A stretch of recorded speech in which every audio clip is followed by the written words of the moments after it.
does it mean that Vladimir Putin is also afraid of his own security guard, of his own people? Yeah, I think absolutely. Putin appears very paranoid at the moment. There are lots of rumors that he has, what we call doppelgangers, lookalikes, to confuse anybody who might be trying to get hold of him. But when you can't trust your own personal bodyguards, that really suggests you're in a very difficult situation. Certainly, when I wrote about this in the Telegraph this week, I likened it to the Roman Forum and Brutus murdering Julius Caesar. The analogy being that Caesar would be Putin and Brutus would be some of his close associates. So, these evil tyrants are susceptible. When you do such horrific things, you are going to create enemies. And no doubt Putin has enemies close to him, and they're closing in. And he is getting incredibly worried, which is why one is seeing the actions that we've seen, particularly with his own bodyguards. US President Donald Trump is angry with Russian dictator Vladimir Putin because Russia was delaying ceasefire talks.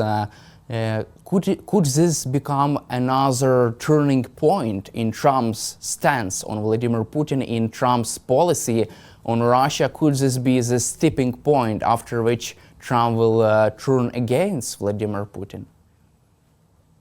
Well, let's hope so. Trump used some very undiplomatic language, saying how cross he was with Putin. I think President Trump thinks that he can change every situation by doing some sort of business deal, and he's finding that actually doing business in warfare is rather different from doing business selling houses and tower blocks. And Putin is not playing ball. Trump's told him to do something and Putin's doing exactly the opposite. Putin shows no indication at all of wanting ceasefire or peace. Putin sort of seems to think he's winning at the moment, and some of Trump's actions have made him think that. When Trump turned off the intelligence support to Ukraine and then turned off US weapons for a few weeks, that really had a profound effect, not just on the battlefield, but also led Trump to believe that actually the American president and some of his close advisors were rather closer to the Kremlin than they were to Kyiv or to London and European headquarters. Now, thankfully, Trump seems to have realized the mistakes he's been making and now putting pressure on Putin. We hear all the time about tariffs at the moment, and Trump seems to be focused on that rather than anything else. But one thing Trump did say is that if Putin didn't come to the peace negotiation table, then US or president would prevent Russian oil being sold on the world markets, which he probably can do. And if Russia can't sell its oil and gas, then it won't get its money for weapons, and that could have a really serious impact. So, with Trump putting tariffs on virtually everybody, including penguins in the Antarctic, let's hope that he will put tariffs on Russia, particularly its oil, so that it can't be sold, and Putin will run out of money more quickly than he is at the moment. From your perspective, would it be enough to force Putin to agree with ceasefire deal? I mean, this secondary tariffs and sanctions, even tariffs against countries which are buying Russian oil? Well, I don't think on its own it would do that, but it would certainly put more pressure on. And it's clear that there is a lot of pressure sort of coming on to the Kremlin at the moment. Although one must sort of consider that Putin still thinks he's winning. Putin knows that if he loses or doesn't achieve his aims, and his aims were the complete subjugation of the 4 oblasts that Russia controls part of at the moment and Crimea, he also wants to decouple Europe from the US. If he doesn't achieve those, he's failed. and failed Russian dictators don't last very long. And I think Putin is well aware of that. So I think Putin is assuming he might as well fight on, because if he doesn't achieve what he's set out to do, then that's the end of him. Yeah, not only as the president, but probably the end of his life, because that's what Russians do to their failed leaders. They get rid of them completely. And also, whoever Russia has agreed to a partial ceasefire in the air and at sea, don't you think that this is special Russia's negotiating tactics, just to give Donald Trump something to declare any kind of a victory, but not enough to actually end the war? Do you see this as Russia's negotiating tactic? Yeah, absolutely. I mean, the two ceasefires we've seen before, the 30-day ceasefire, the ink wasn't even dry on the agreement before Russia broke it. The partial ceasefire in the Black Sea really only benefited Russia, and they didn't agree to it. And at the moment, there is supposed to be an agreement that Russia and Ukraine will not attack energy infrastructure, but only overnight, last night, Russia attacked Ukraine infrastructure. So whatever comes out of Putin's mouth and his negotiators at the moment really means virtually nothing, because the Kremlin and Putin are just carrying on fighting and have made absolutely no concessions at all. So, yeah, it's Putin talks positive stuff for the media, but does absolutely nothing in the way of stopping the fighting or moving towards a ceasefire. And hopefully now President Trump is clever enough to realize that, and realize that actually it is Putin who is playing Trump and not the other way around. And hopefully Trump and his advisors learn very quickly and get a bit smarter in their dealings with the Russian president. It is also interesting that even during negotiations, Vladimir Putin was making hostile statements toward Ukraine. He said that his army would finish off the Ukrainian army, and also he has called up another 160,000 men. This is Russia's highest number of conscripts since 2011. Don't you think that this all developments and statements, this all is just another humiliation for Donald Trump as he tries to negotiate full ceasefire? Well, absolutely. I mean, all the things you said are not the actions of somebody who's looking for peace. The calling up of 165,000 conscripts is incredible. I personally think actually Putin has made a serious error here, because those conscripts are not going to be from the far east of Russia, the ethnic Russians that Putin has been used so far. They are going to be, the sons of the elites in Moscow and St. Petersburg, and it's going to be very difficult to, dismiss their deaths when it comes. The last time at the beginning of the war, when Putin had a big drive to recruit conscripts, thousands of young Russians fled Russia, and we will probably see the same. Also, as you mentioned, attacks continue. Putin's vowed to destroy the Ukraine military, and he's come up with some ridiculous ideas like the UN should take over control of Ukraine. So I think it is a humiliation to Trump. And I hope Trump, and one of the challenges Trump has is, people like Pete Hegseth and Witkoff and others who are put in important positions are completely inexperienced and untrained for those positions, which is why they're making such terrible errors. Now, there's not much we can do here in the UK or you can do in Ukraine to change, who runs the USA. But let's hope that they are learning quickly, and Trump realizes that actually Putin has no interest in doing some sort of deal with the White House, and the only thing that Putin recognizes is strength, and really that's what the best thing that Trump can do is to show his strong hand, his strong military hand, which is the only way that he can probably drag Putin to a negotiation table for peace and a ceasefire. You just mentioned that Trump should use his strong military hand to force Putin to negotiating table. How do you see the military options of Donald Trump regarding Vladimir Putin? Because it seems like right now there is only economic discussion in the White House about secondary tariffs, sanctions against the Russian economy, but after the another weeks of stalemate, the discussions could also cover possible military options. How do you see these military options for Donald Trump, or even options for the last resort of Trump, for Trump? Yeah.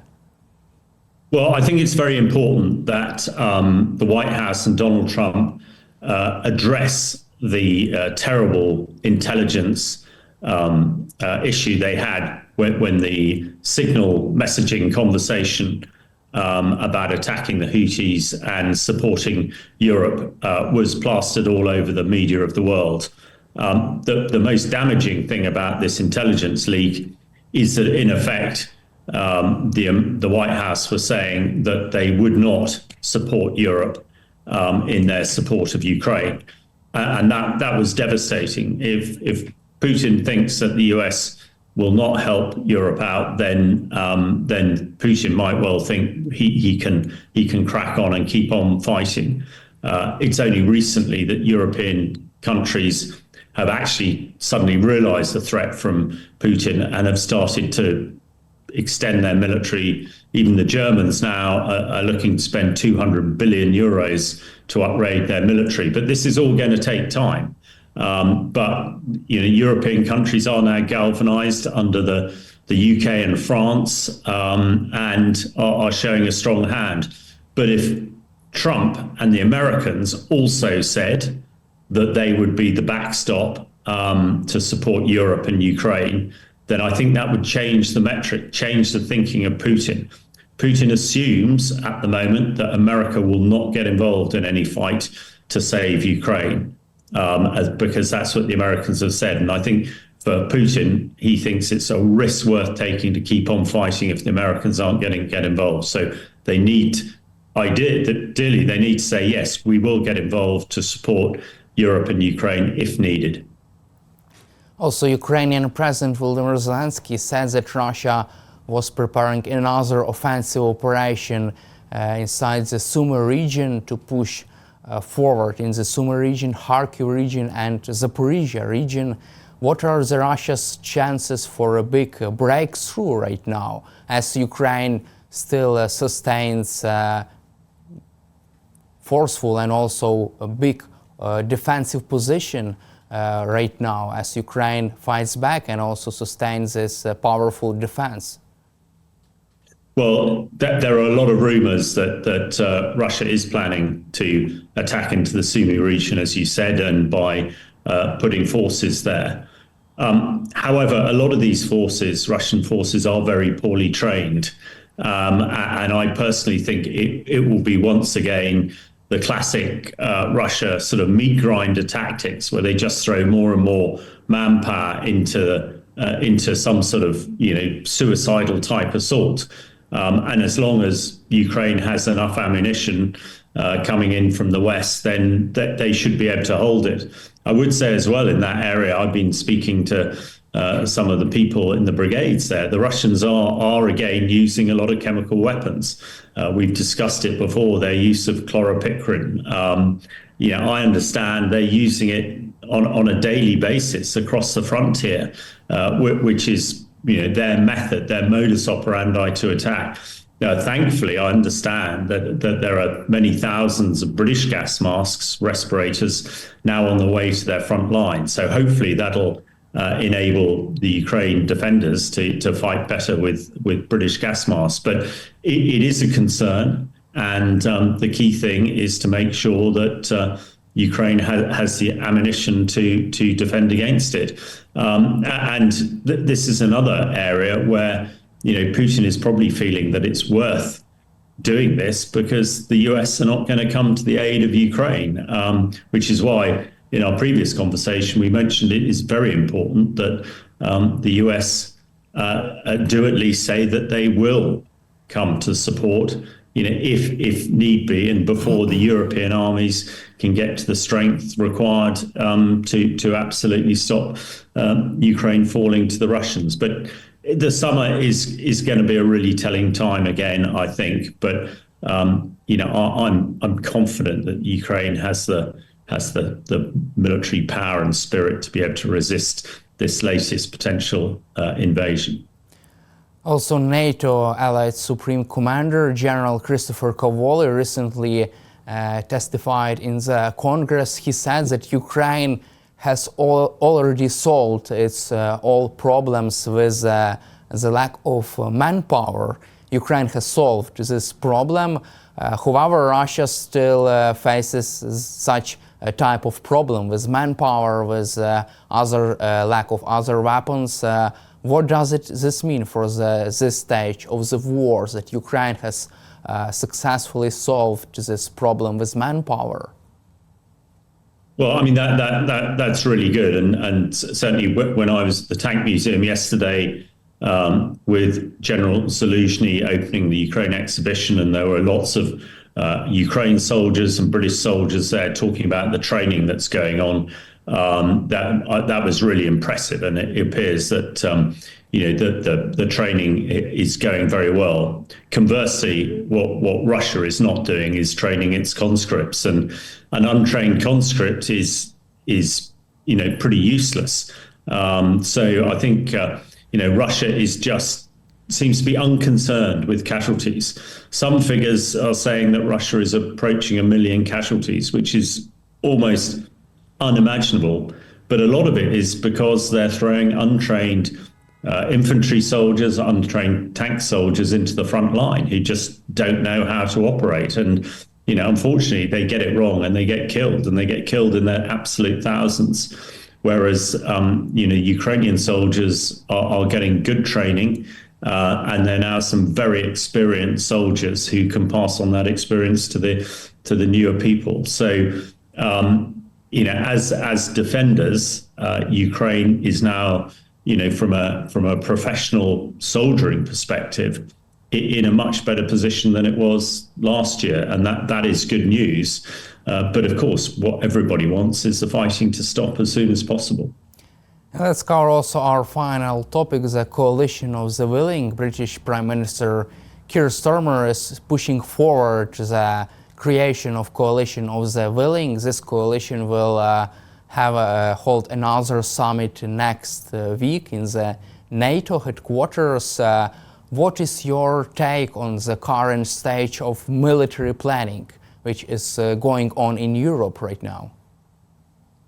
I think the military planning is now pretty advanced, and certainly speaking to some of the British military planners, an awful lot of work has gone on, a lot of progress has been made, lots of training is happening, some of it combined training, some of it individual training.